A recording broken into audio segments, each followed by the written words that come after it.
Hello, welcome to Biochemistry by the Trimers.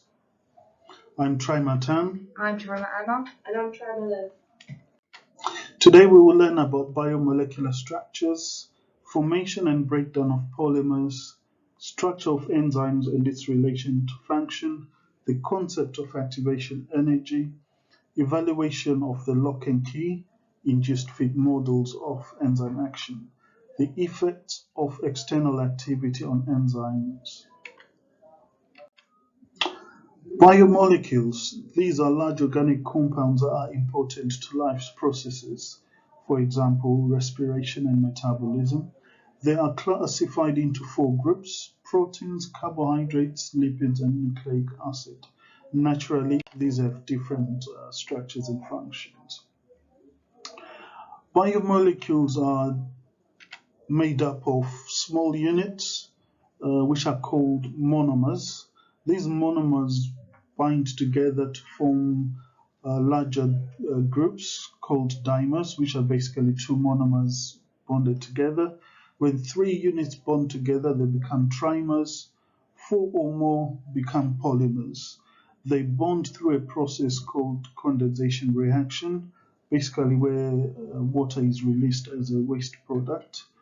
Uh, Condensation process is known by different names. In proteins, it is called peptide bonding. In carbohydrates, it is called glycidic bonding. And in lipids, it is called ester bonding. Here are common monomers and their polymers. So amino acids bind together to form proteins, fatty acids and glycerol to form lipids, nucleotides to form DNA, and monosaccharides to form carbohydrates. Proteins, these are biomolecules made up of amino acid units. As we mentioned before, amino acids bind together to form protein chains. And as we can see on the diagram, proteins are made up of three subgroups: the amino group, the hydrogen group, the variable group represented by R, and the carbon group. Proteins are used for transporting basic components required by the organism, as well as forming structural frameworks for cells and for the organism.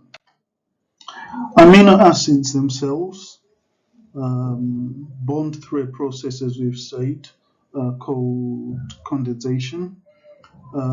Basically, the carboxyl, represented by C and O, the carbon and oxygen atoms bind together with the hydrogen atom and produce water as a byproduct. As we said before, peptides or condensation bonds can be broken up by a process called hydrolysis, which is where you apply water molecules to the bond, causing the bond to break up. Now we're on to carbohydrates. These are biomolecules consisting of carbon, hydrogen, and oxygen atoms. They serve as the main source of energy for cellular biochemistry activity. They can be divided into three classes. Monosaccharides, these are the simplest form and are made of one sugar molecule, for example glucose. Then there's disaccharides, these are made up of two bonded monosaccharides, for example sucrose. Then there's polysaccharides, these are made up of four or more long chain polymers, for example amylose. The bonding process of this is called glycidic bonding. It basically gets a hydrogen atom from one molecule bond. They can also be conversely broken by a process called hydrolysis, that is the addition of water to the bond. So now we're on to monosaccharide isomers. They're basically compounds that have the same chemical formula but a different chemical structure, as you can see in the example below. So we are using alpha glucose and beta glucose. You'll see that the formula is the same, but the structure is different. For example, the hydroxyl group on the alpha glucose is below, and on the beta glucose is above. Lipids are naturally occurring fats which are responsible for storing energy and acting as components of cellular membrane structures. They can be hydrophobic, which basically they don't like water, or hydrophilic, which they do like water. The bonds in lipids are called ester bonds. There are three main types of lipids. These are fats, which are solid at room temperature and come from animals. Oils, these are liquid at room temperature and come from plants. And then we also have waxes. These are found in both animals and plants, and they have a different structure from the rest. They function mainly as cellular structure components. So now we're on to the function of lipids. The first one is signaling molecules in the hormones. Then we go on to fuel, energy, and molecules in fatty acids. Then membrane structural molecules, for example, cholesterol. Now I show you a picture of the lipid structure. Basically, as you can see, there's a hydrophilic head and a hydrophilic tail. As you can see in the tail, there's a double bond. So moving on to glycerol and fatty acids, the backbone molecule in lipids is called glycerol, and it is produced when fats are broken down by lipase. Glycerol has three fatty acids attached to it. Fatty acids are carbon and hydrogen molecule chains which attach themselves to the glycerol. They exist as either saturated or unsaturated. The unsaturated fatty acids have double bonded carbon atoms within their structure. This causes a kink to form in the chain. These double bonds can either be cis or trans-configured. So now we're moving on to triglycerol. Triglycerol is when three fatty acids bond to a glycerol backbone. The process by which bond is called ester bond, which is a condensation bonding process, as you can see in the model we have below. So then moving on to phospholipid bilayer. There's a hydrophilic tail and a hydrophilic head. Basically, hydrophobic means it doesn't like water. Hydrophilic, it does like water. Sometimes the triglyceride molecule will lose one of the three fatty acids chain and it will bond to a phosphate atom, forming a phospholipid molecule.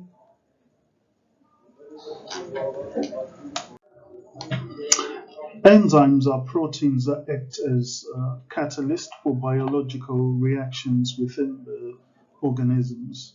Catalysts speed up the reaction, but they are not changed by the reaction process, and therefore they are used over and over again. Enzymes are very selective and will only catalyze with one specific molecule. There will be a molecule that enters reaction, which is called a substrate, and it binds to a very specific site on the enzyme, which is called the active site. Whilst the substrate is bound to the active site, the reaction takes place, and once the reaction is complete, the product, which is the byproduct of the interaction between the active site and the molecule, leaves the site, and it is called the product. Enzymes help in the building of complicated molecules such as proteins from simpler subunits.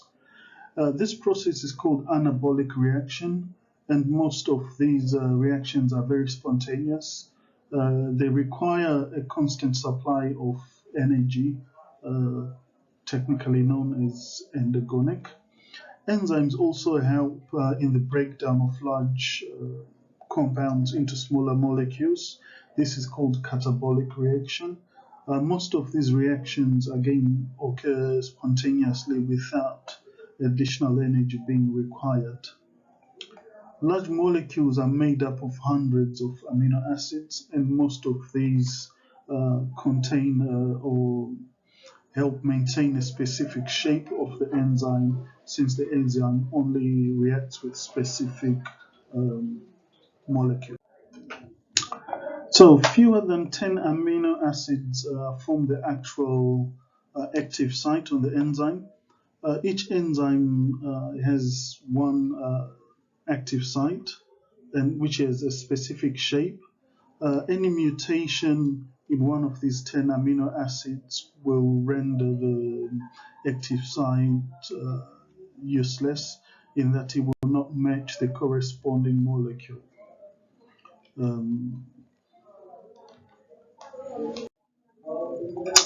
Activation energy is the minimum energy threshold required before any chemical activity can spontaneously take place. What enzymes do is to lower that activation energy, which means chemical reactions can occur quicker and faster than if they were to occur spontaneously. So there are two different theories for this. First was created in 1984 by Hermann Fischer. It basically describes that the lock is the enzyme and the key is a substrate. It suggests that the enzyme is like a lock and the substrate is a key that fits it into due to the complementary shape. There are random collisions that join, but they're always the shape to complement each other. It's called an enzyme substrate complex. Then later on in 1958, Daniel Koshland discovered the induced fit theory. This basically suggests that the substrate plays a role in determining the final shape. This explains that the active site is the overall correct shape when the substrate binds. This again is a substrate complex, but it's like done like a hook basically, so the enzyme substrate like hooks each other to eventually fit in.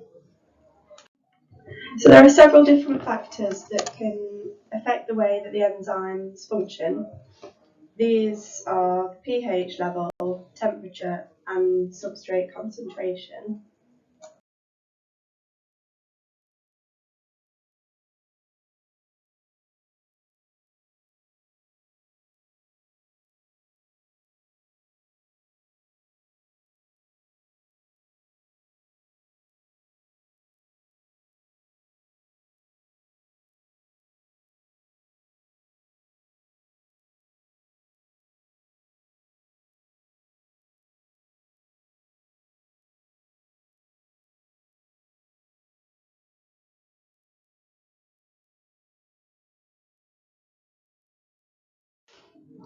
Another external factor that can affect the activity of the enzyme is temperature. The nature of enzymes makes them extremely sensitive to thermal changes. Enzymes have a certain temperature at which they are more active, and this is called the optimal temperature.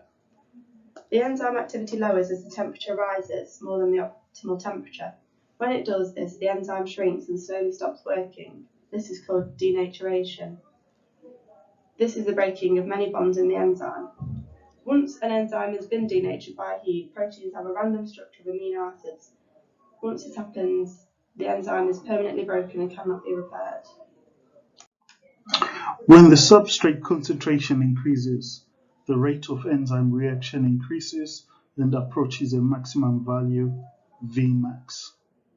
As the Vmaxes approach, any further increase in substrate concentration does not produce any increase in reaction rate. Vmax is the reaction rate at which the enzyme is fully saturated by the substrate.